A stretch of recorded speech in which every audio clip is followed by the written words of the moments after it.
Okay, dapat nagsimula ulit ako sa blue buff kasi nandito yung ADC ko. Nalutang na naman ako, guys.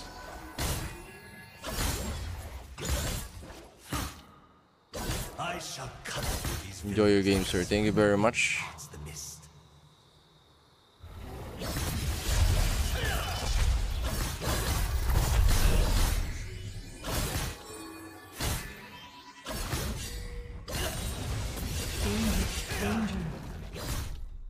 Lala FPS drop mo, boss, ha? Sa stream lang, boss, hindi sa game.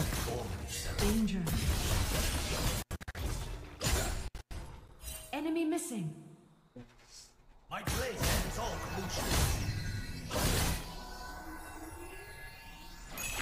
Tinasa ko sa yung graphics, eh. Tinetesting ko kung ano, kung kaya ng mata sa graphics. Ang bagal kasi. Ang labo pagka nag-upload ako sa YouTube ng mga gameplay ko.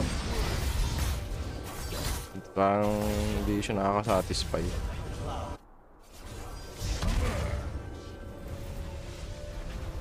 Samira jungle, oh. Lupit.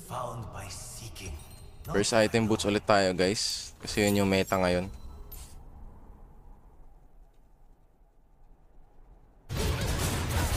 Uy, back. Buti may nag-mage yung top lane namin.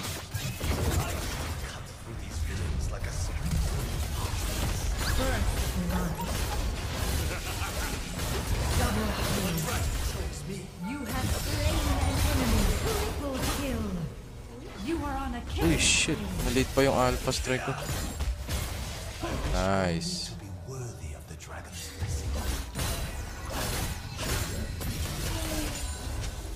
Investigate tayo. Bakit natalo si Samira doon? Di ba dumalaw si Samira pero ba't siya natalo, guys?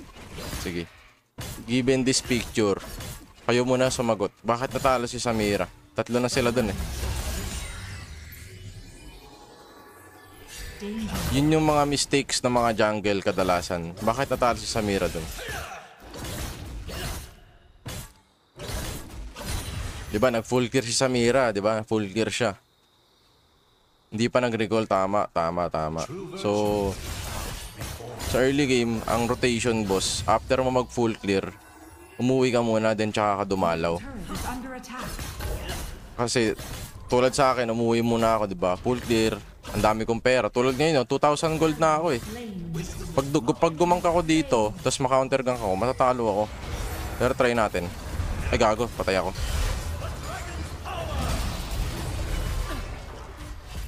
Pero sayang. Kung ano lang siguro, kung umuwi ako, then 2,300 gold na yung pera ko. Marami akong mabibili. Mas magiging effective ako sa gank na yun. That is the reason also why bakit kailangan sa blue buff ako nag-i-start. Kasi pagkatapos ko ng full clear dito, 'di ba? Dito ako matatapos, uuwi ako, babalik ako dito sa top side. Then makakapag-gank ako sa taas. Pero ngayon, umuwi na ako, galing ako sa top side. 'Di ba? Ang next na jungle camp na mabubuhay is yung itong mga anong tawag dito? Yung Krugs, mabubuhay na yung Krugs. So dito na ako dadala sa bot side. Ayan.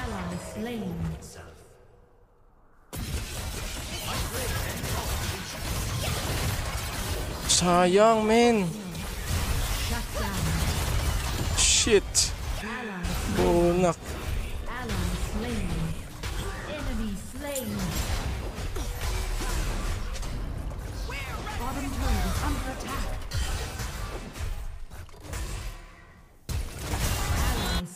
Okay lang. Wala na flash si Samira. Okay lang. Hindi pa katapusan ng mundo. Thank you po sa pagpalo kay Kusi97. Para sa idol.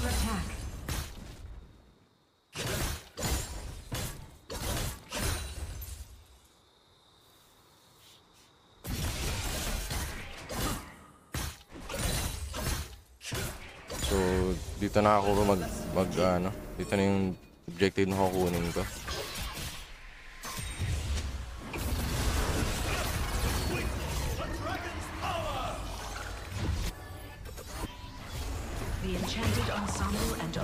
Meron akong ginawang mga rules sa paglalaro ko ng Master Yi. So isa na doon ay yung huwag kang gagamit agad ng Alpha Strike, 'di ba? Kung gusto mong pumatay, huwag kang agad gagamit ng Alpha Strike. Kasi kagaya nga nung nakita nyo kanina, nakatakas lang yung Gwen. Actually, di nga dapat ako gumagamit ng ulti.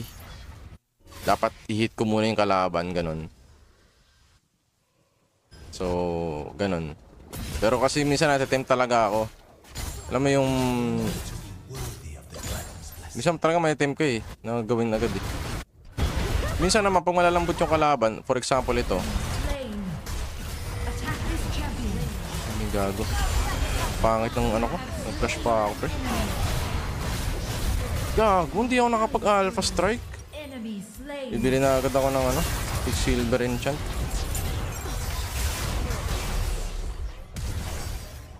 Sayang. Hindi pa napatay. Enemy slain. Not bad, not bad, not bad. Dami kong maling play, grabe. Tapos sayang yung flash ko kanina sa ano, sa Mira, pre.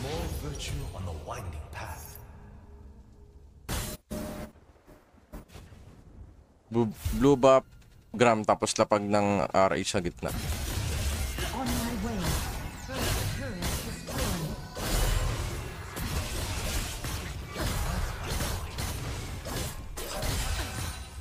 Dito ko na siguro ilalapag to.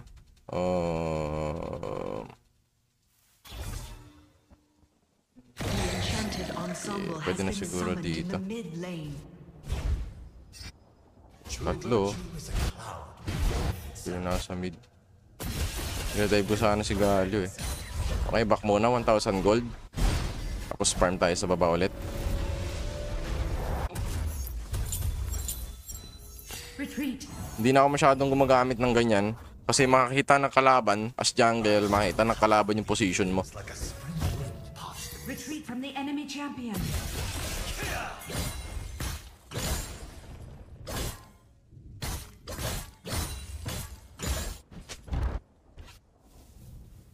I wish only to the dragon's blessing.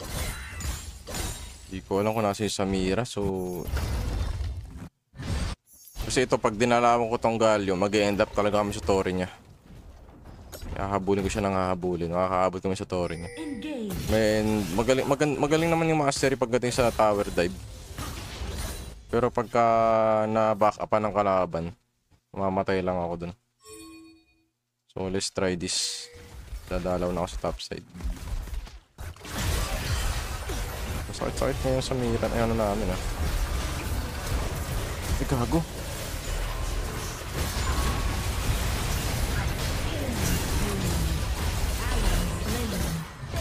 Shut down. Double kill. Nalilito ako pre. Ang laki ng screen ko.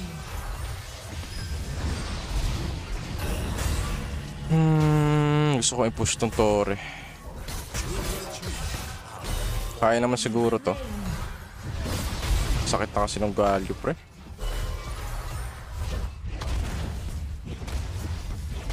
Ang malas ko ngayon eh. Feeling ko mamamatay na ako dyan. Ang iniisip ko move doon, flash, tapos auto attack, tapos dodge. Kaso baka pag flash ko pa lang, mauntog na ako sa Galio, di ba? Tapos taunt, patay na ako doon pag gano'n. Tapos wala pa akong quicksilver. Risky. I shall cut through these villains. Pagkakampi talaga yung bagalaw si Zed, ano? Engage.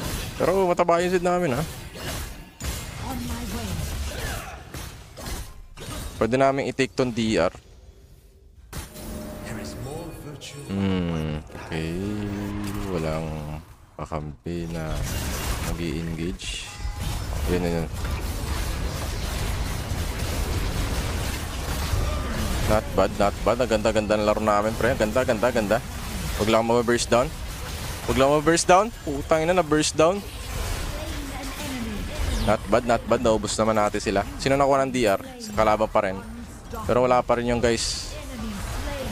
Huwag lang namin bibigay yung last DR. Attack the turret. Huwag lang talaga yung last DR, pre. Kung hindi lang ako namatay dun eh, buhay sana ako. Pwede pa kami makapag-BR.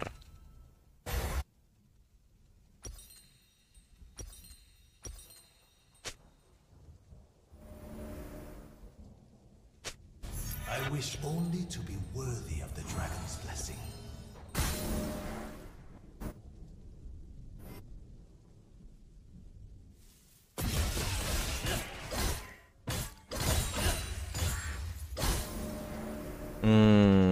Andito yung Samira. Wisdom is found by Bugs. Ganda. Burst down, Samira. Uy! May ano siya? such is the fate. Repulsor. May stun na yung repulsor ngayon guys eh.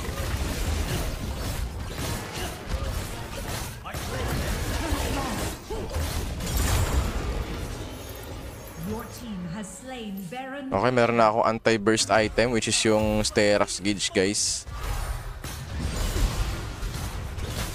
This will help me survive in the team fights more efficiently. Ano oras ka nagla-live? Ano eh, kadalasan umaga. Ngayon lang ako nag-live ng gabi guys. Attack the turret. Hindi ko may singit kanina yung stream eh. Galaga ako ng anak ko guys.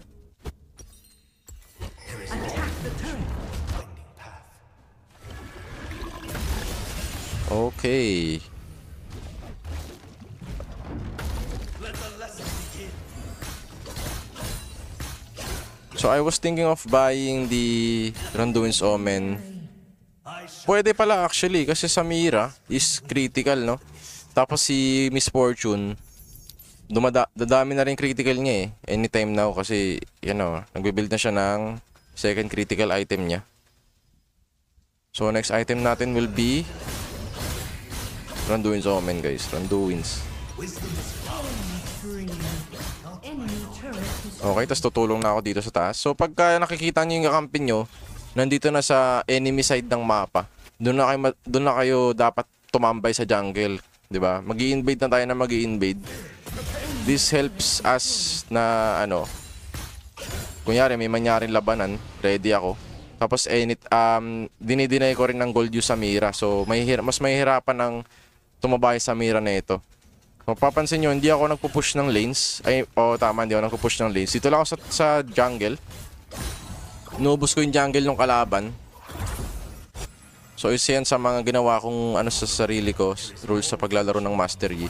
So, diba, in case sa may ganito, hindi alam ng kalaban yung position ko. Kasi syempre pag nag-push ako ng lane, alam nila kung nasan ako. So, diba? Dito lang tayo sa jungle. Okay. Bakit hindi ka nagde-death dance, boss? these villains like Ano muna, pang last item ko yun. Death dance. Gago naman, nawala yung tanggal sa saksakan.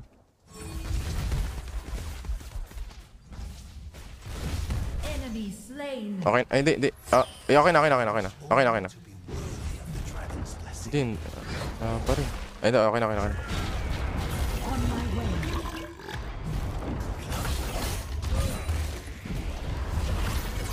Although maganda yung Death Dance, pero mamaya na ganun. Slain